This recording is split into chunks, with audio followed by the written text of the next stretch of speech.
Naranam namaskritya naram chaiv narottamam devim saraswatim vyasam tato jayamudire nashtaprayeshu bhadreshu nityam bhaktasve bhagavati uttam shloke bhaktir bhavati naishtike.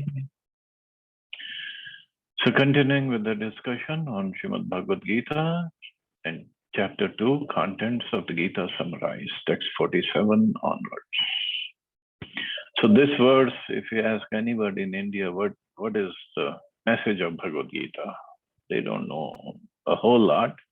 All they know is 1/4 of this verse, actually. The verse is Karmanyavadikaraste ma phaleshu kadachana ma karma phal heturbhur mate sango astva karmani. So all people says, oh, Gita means Karmanyavadikaraste. That's it. They don't even know the rest 3/4 of the verse. It is very important verse, no doubt about it. But if we put it in the right perspective and with the right consciousness, yes, this words could be the essence. I'll explain it. So here Krishna says to Arjun, after explaining the yoga system of karma yoga and this and that, and Sankhya yoga, and telling him that you should not follow the Vedas because Vedas mostly, I mean, it doesn't mean Vedas are wrong, but the Vedas mostly deal with 3 modes of material nature. And you should go beyond the 3 modes. But then he says, Karmanyavadikaraste, means you have the right to perform your prescribed duty. As a Kshatriya, whatever your prescribed duty is, you have a right. You should do it. But you're not entitled to the fruits of action. Ma phaleshu kadachana. So ma means not. Not. You're never entitled to fruits of your activities. And then what he says, ma karma phal heturbhur. Never consider yourself the cause of the results of your activities. You're not getting the results of your activities because you think you can be the deliverer or you're the result of the cause. And mate sango asva akarmani, but still and never be attached to not doing your duty. So you have the right to perform your duty. You're not entitled to the fruits. You're not the cause of the results of your activities or cause of the fruits of your activities. And at the same time, do not be unattached, or means don't be attached to not doing your duty. So you have to do your duty. Arjun was thinking, if I fight and I'll kill this and I'll kill that person, that was not in his hands. All he had to do was fight. Whether Bhishma and Drona die or not, whether Duryodhana dies or not, whether Arjun wins or loses, it's not in the hands of Arjun. But at the same time, Krishna says, don't be attached to not doing your duty. It means you have to do your duty. You cannot run away. So Prabhupada says, there are 3 considerations here: prescribed duties, capricious work, and inaction. Prescribed duties are activities enjoined in terms of one's acquired modes of material nature. So prescribed duties are activities enjoined in terms of one's acquired. The Prabhupada used every word very, very intelligently. Acquired modes of material nature means the soul is beyond all these material modes. When we fall in the material world, we acquire some material modes depending upon our desire. And then next birth, whatever karmas, whatever desires we have done, whatever kind of consciousness we have developed in the previous birth, we acquire the modes of nature, or means we acquire the covering. And depending upon what we have done, what our consciousness is, so whether the covering is what permutation, combination, or mode of goodness, passion, and ignorance will happen. It all depends on us, what we have done. But that covering is given by somebody higher than us. So we don't choose, we just choose to do our activities. So acquired modes of nature. So Kshatriyas are they mostly in the mode of passion. Brahmins in the mode of goodness. Vaishyas in the mix, mode of passion and ignorance. And Shudras in ignorance. Lower than Shudras, completely in ignorance. But these are the modes acquired at the time of birth. And the person, again, he has a choice. Soul is always independent, especially in the human form of life. We are not completely covered like animals or birds or plants or insects or fishes. They have no choice. They have no choice doesn't mean the soul has no choice, but in this body, they're so much covered over, they cannot choose what to do, what not to do. Completely in the bondage of soul, of the material modes of nature. In human form, even if somebody is predominantly in ignorance, he still has a choice. If there was no choice, what is the meaning of all the scriptures which tell us, do this, don't do this? Means there is a choice. Sometimes people argue, oh no, whatever I'm doing, it's all ordained by the Lord.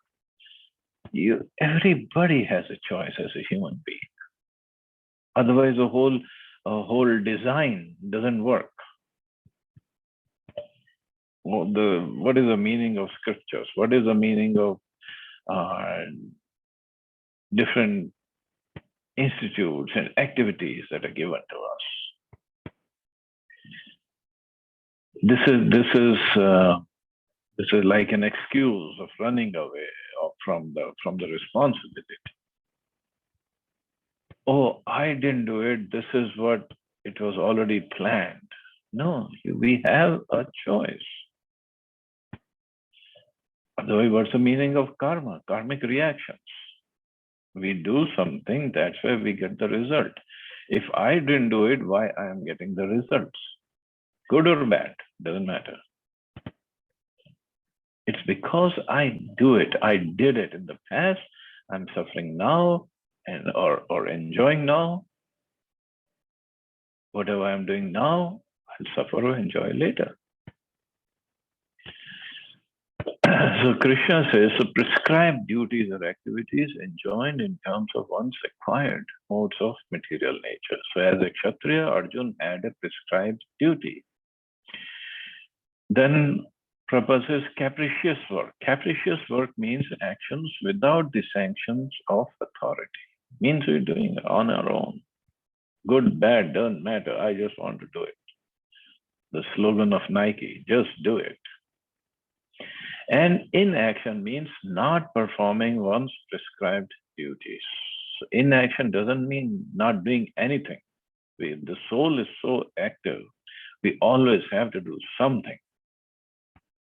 Even if we are lying down and breathing, we are doing something. So that's not inaction. Inaction actually means not performing one's prescribed duties and doing something else. The Lord advised that Arjun not be inactive, but that he perform his prescribed duties without being attached to the result.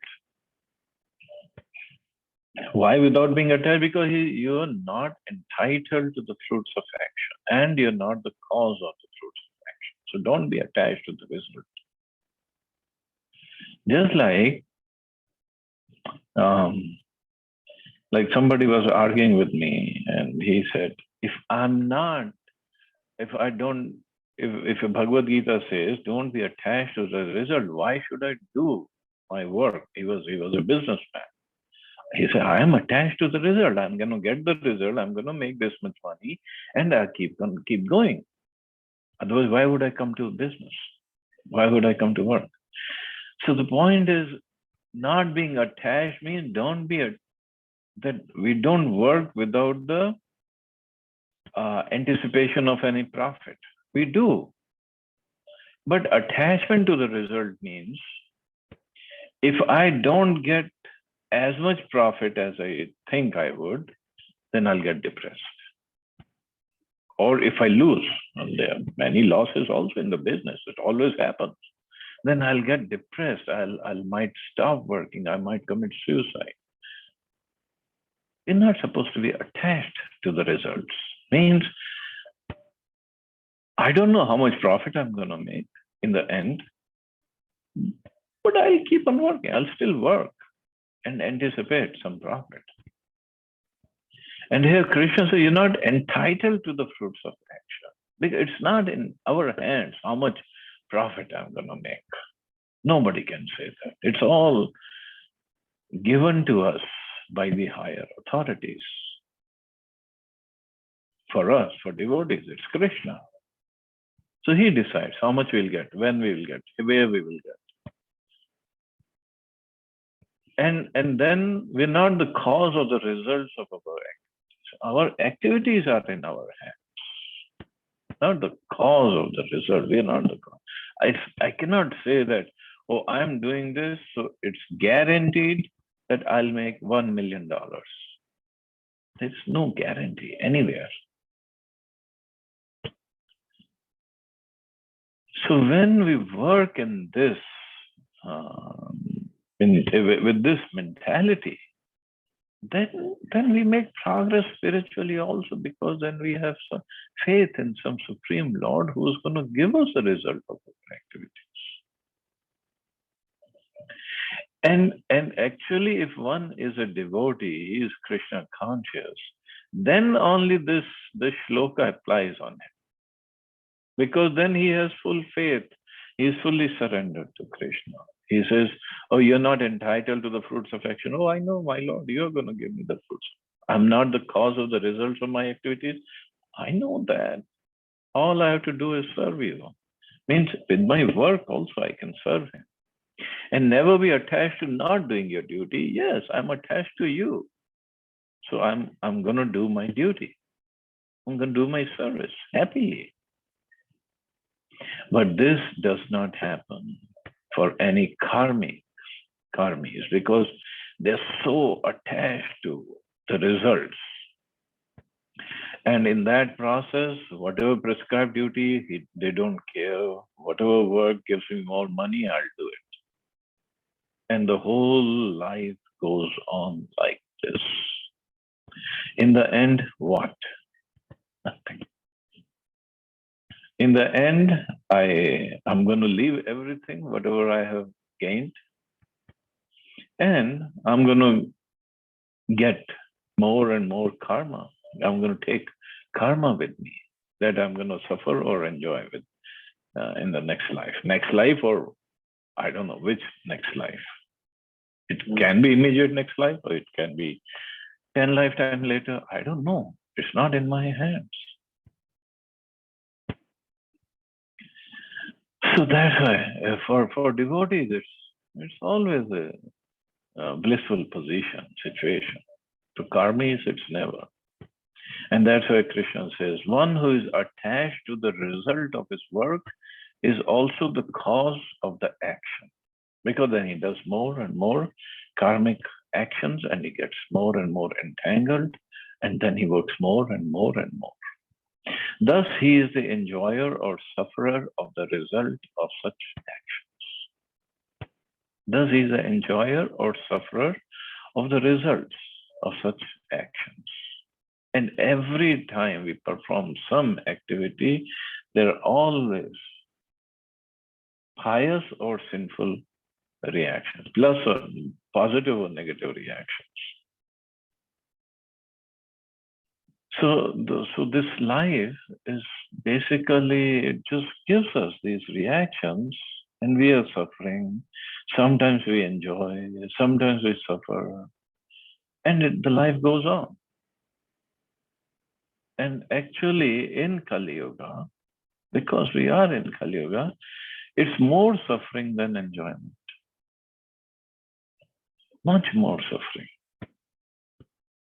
And that is when we should You should sit down and think what I'm doing, why I'm doing all this. What's the end result of this? We want to make money. Okay, make money. How much money? There's no end. There is plenty in this world for everybody's need, but not for everybody's greed. There is no end. How much money we can make or we want to make? There's no end. How much money we need? Not a whole lot, actually. Our needs are very limited. Bodily needs are very, very limited. We don't need a whole lot.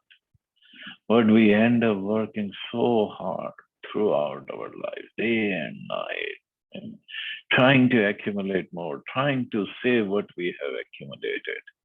And when we see it's all going away, then it gives us lots and lots of pain. But if by mercy of Krishna we come in contact with devotees, with Prabhupada, and then we understand this is a losing proposition. Make money, who's saying not make money, but not for unlimited wants and desires, and spend lots of time in spiritual activities. So we have to grow spiritually. That nobody can take us away. Nobody can take away from us. Thus, whatever spiritual progress we make.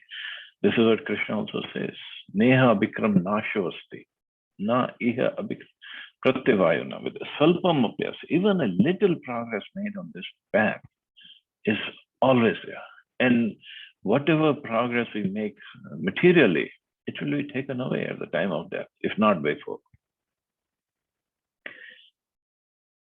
And then Prabhupada says, as far as prescribed duties are concerned, they can be fitted into 3 subdivisions, namely routine work, emergency work, and desired activities.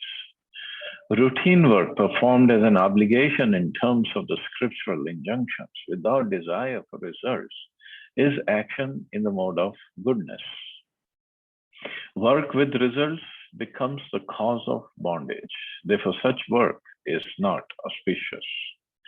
Everyone has his proprietary right in regard to prescribed duties, but should act without attachment to the result. Such disinterested obligatory duties doubtlessly lead one to the path of liberation. And how do we know we are not attached to the result? Because whatever result we get will not be disturbed, whether in terms of anybody or in terms of our calculation, whether the result is good or bad, or the result is as we expected or lower or more than we expected. We don't get disturbed. That's why Krishna also said earlier, so don't be attached to loss or gain. One who is equipoised, that is the sign of a self-realized soul.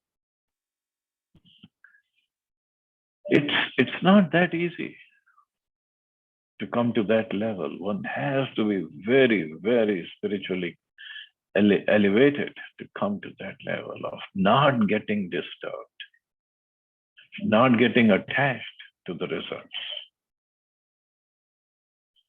Arjun was therefore advised by the Lord to fight as a matter of duty without attachment to the result. His non-participation in the battle is another side of attachment. Such attachment never leads one to the path of salvation. Any attachment, positive or negative, is a cause for bondage. Inaction is sinful. Therefore, fighting as a matter of duty was the only auspicious path for salvation for Arjun. So Arjun, obviously, he wanted to leave the battle and go to the forest because he thought he can make progress on the path of salvation, liberation. But Krishna says, or Prabhupada says, fighting as a matter of duty without being attached to the results was the only auspicious path of salvation. Because he's a Kshatriya. He has to perform his duty. But here the duty is given or understood on the basis of the body. See, acquired modes of material nature means the body. Soul has its another duty. If we can combine these two duties, or that's a way to make progress, to combine the duty of the soul and the duty of the body. In this body, we have certain duties towards our relatives, towards our immediate family, husband, wife, children, society, community. But as a soul, we have a duty towards Krishna. This body in which we are in, this we will be connected with our relatives or our family for what 70, 80, 90, 100 years at the most. But the soul is eternally connected with Krishna. What about that duty? How much time we give to the duties of the body and duties of the soul? So if we can combine the two, it means what? So duty of the soul is obviously to serve Krishna, to do our devotional services, spiritual activities, everything. Great.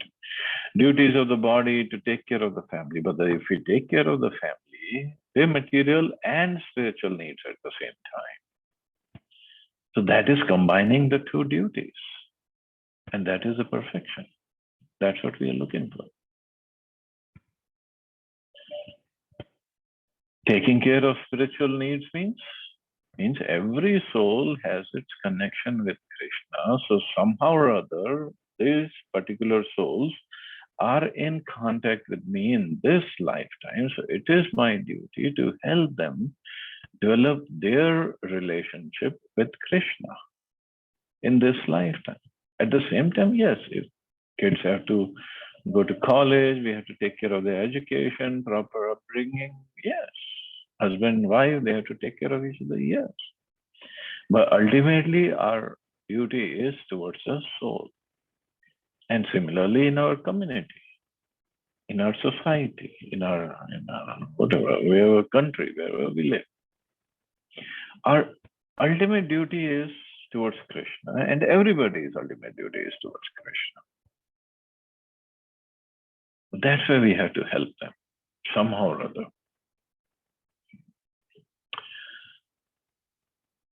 And then Krishna says, Yogastha kuru karmani sangam tyakva dhananjaya siddhya siddhayo samo bhutva samatvam yoga uchyate.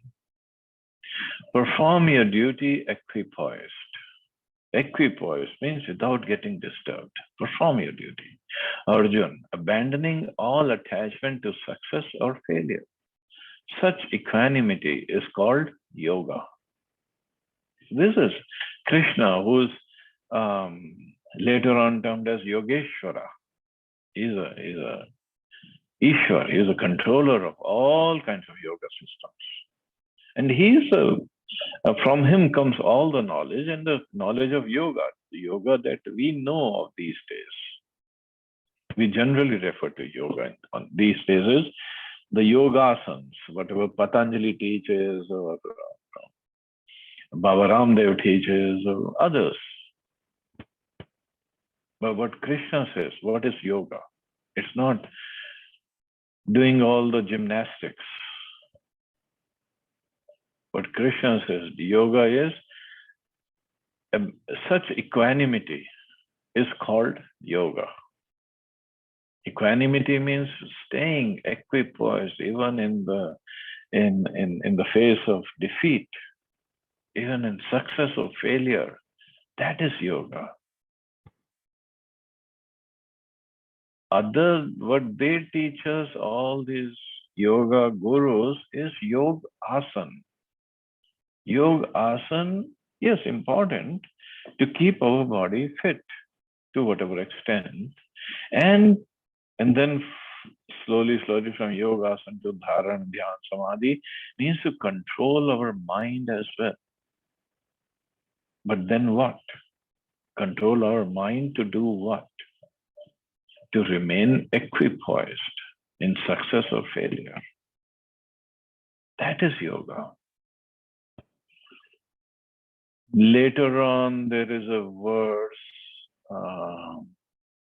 part of it, it says, this is text 50, Yoga Karmasu Koshala. That's 1/4 of that verse. So once, actually, I was just listening to a speech by India's Prime Minister, Narendra Modi ji. And he said, he was, many years ago, he was traveling by train. And somehow it stuck in my mind because it is related to Bhagavad Gita. So he was traveling by train and he saw a little boy who was polishing boots and then the train of people, and he was making whatever money he could.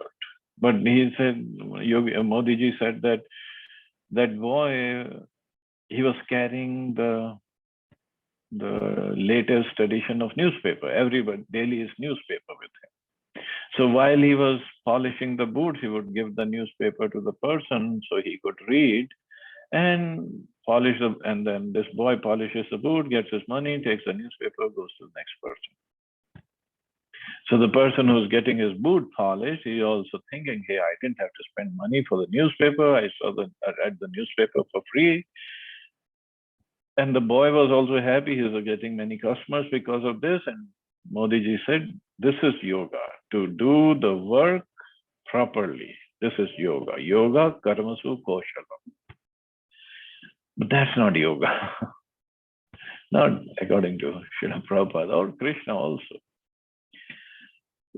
Yoga karmasu koshalam means strive for yoga, which is the art of all work. Not art of all work is yoga. Or doing the work properly is yoga. We're not getting connected to anything. Yoga means to connect our consciousness, link our consciousness with the Supreme. So okay, that boy is making good money, or what good money? I mean, he's doing his business properly. That's not yoga.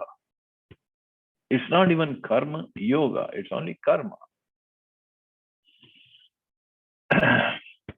So, great leader, Modi ji, I have nothing against him, but when you quote verses from Bhagavad Gita like this, that doesn't make sense. That's all. So here, Krishna himself is saying, what is yoga? Such equanimity.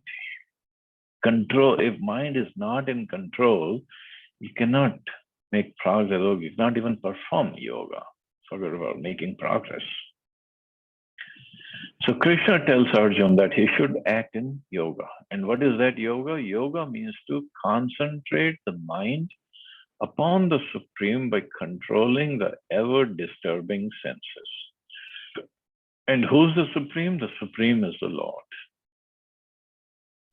And because he himself is telling Arjuna to fight, Arjuna has nothing to do with the results of the fight. Gain or victory are Krishna's concern. Arjuna is simply advised to act according to the dictation of Krishna. The following of Krishna's dictation is real yoga, and this is practiced in the process called Krishna consciousness. The following of Krishna's dictation is real yoga, not following our mind's dictation. We think this is yoga, that is yoga. No. By Krishna consciousness only, one can give up the sense of proprietorship. One has to become the servant of Krishna, or the servant of Krishna.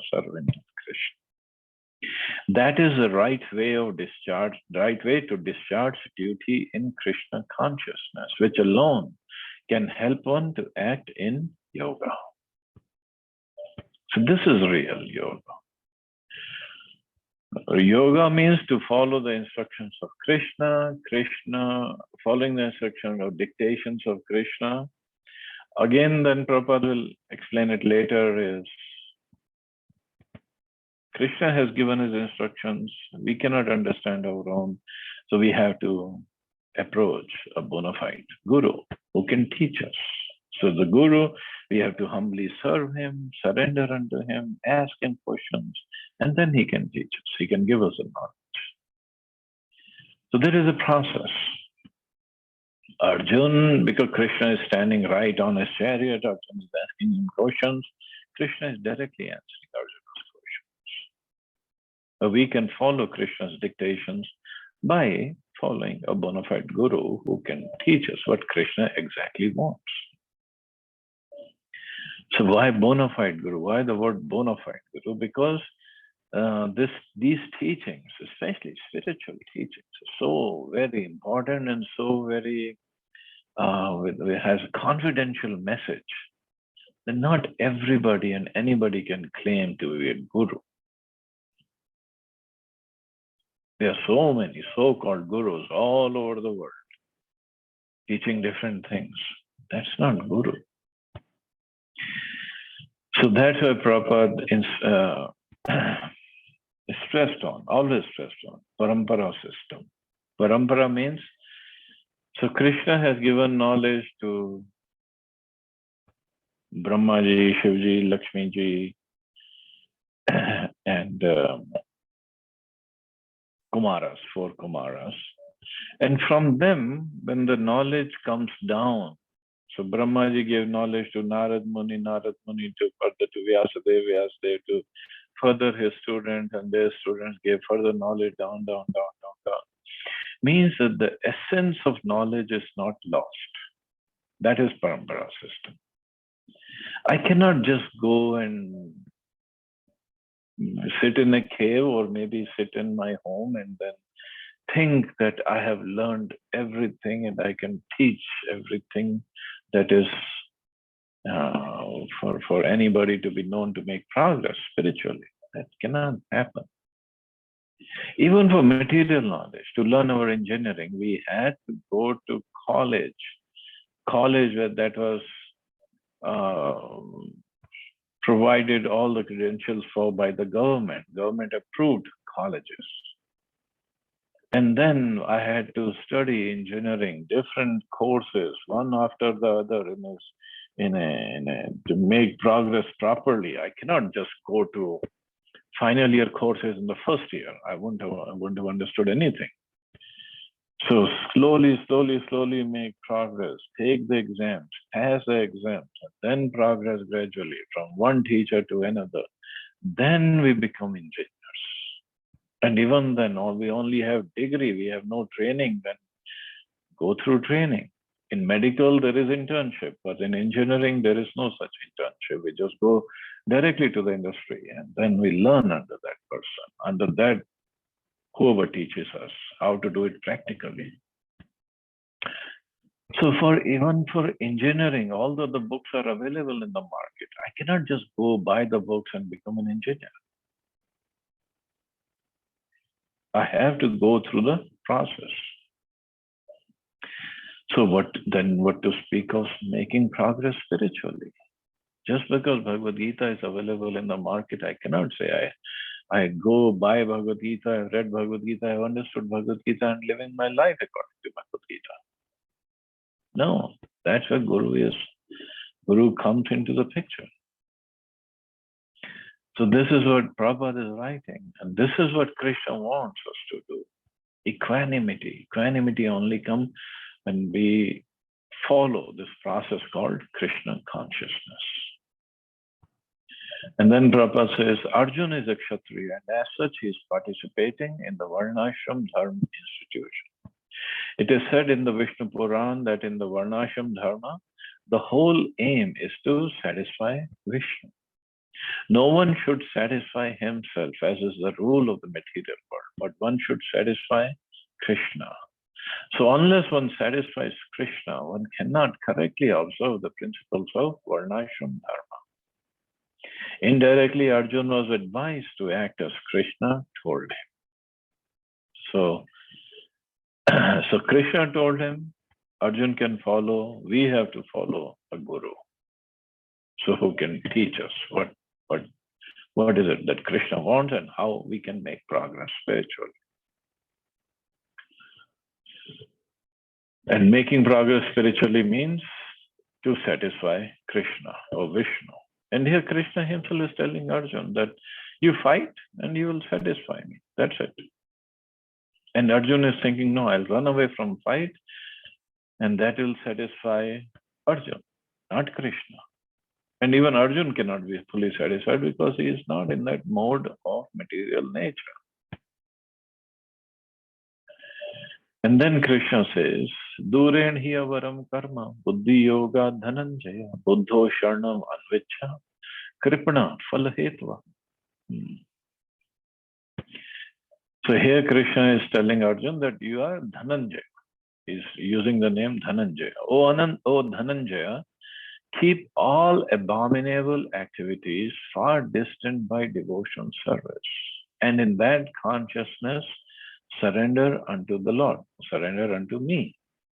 Those who want to enjoy the fruits of their work are misers.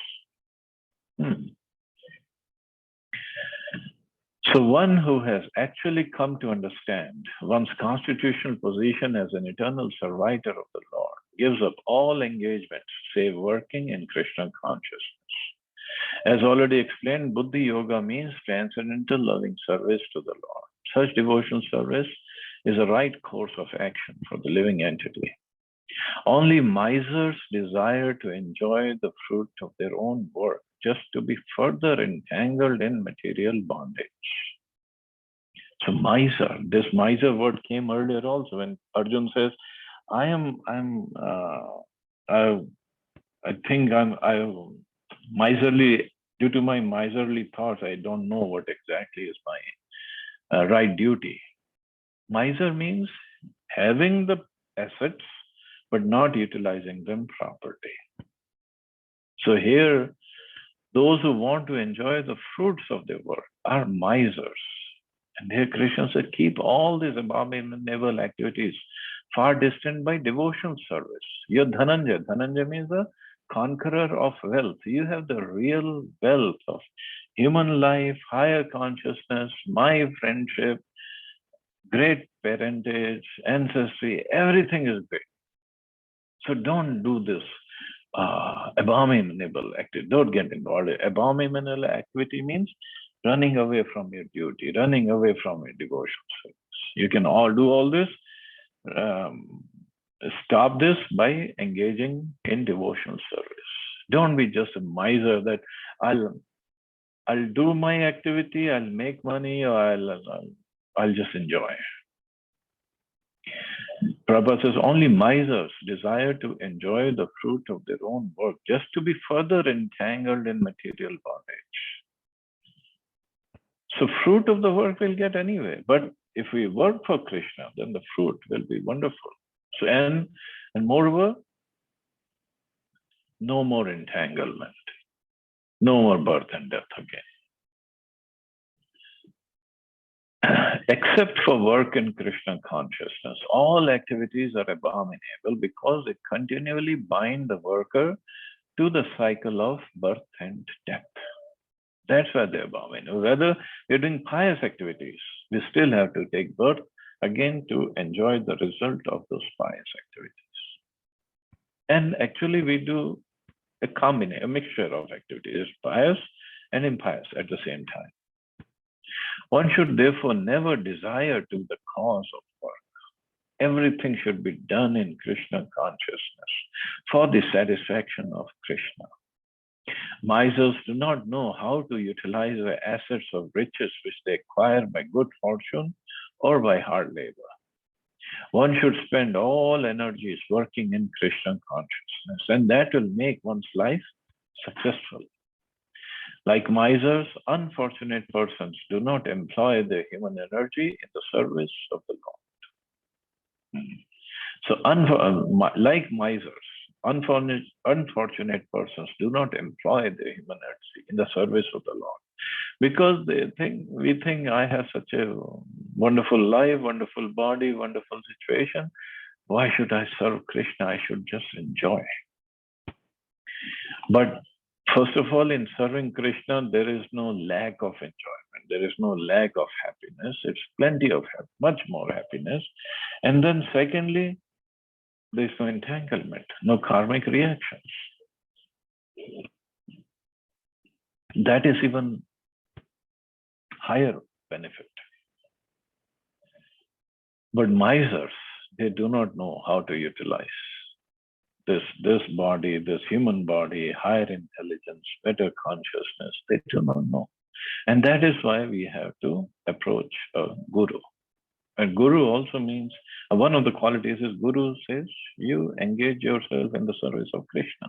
It teaches how to use our body, our life in the service of Krishna, not in our own service, or not in the service of guru, so-called guru. That's not guru. So many instructions are there, many wonderful explanations by Srila Prabhupada. So as I said, I have to leave today for somewhere, so I'll stop here. See anybody has any questions or comments.